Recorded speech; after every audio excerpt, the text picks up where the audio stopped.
গরমকালকে আমরা যতই অপছন্দ করি না কেন, গরমকাল আসার অপেক্ষায় আমরা কিন্তু কম বেশি সকলেই থাকি।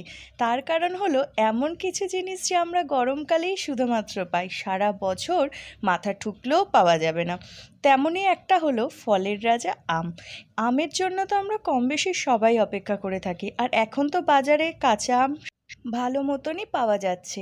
আর এই কাঁচা আম দেখলেই আমার বাড়ির সকলের মাথায় একটাই কথা আসে, আম পোড়া শরবত। তাই আজকে বাড়িতে বানালাম আম পোড়া শরবত। প্রথমে আমগুলো ভালো করে ধুয়ে নিয়ে ভালো করে পুড়িয়ে নিলাম। তারপর আমের পাল্পগুলো বের করে নিয়ে একটা পাত্রের মধ্যে আমের পাল্প, পরিমাণ মতন চিনি, সামান্য বিট নুন আর কয়েকটা গন্ধরাজ লেবুর পাতা কুচিয়ে দিলাম। তার মধ্যে দিয়ে দিলাম পরিমাণ মতন জল আর কয়েক খণ্ড বরফ।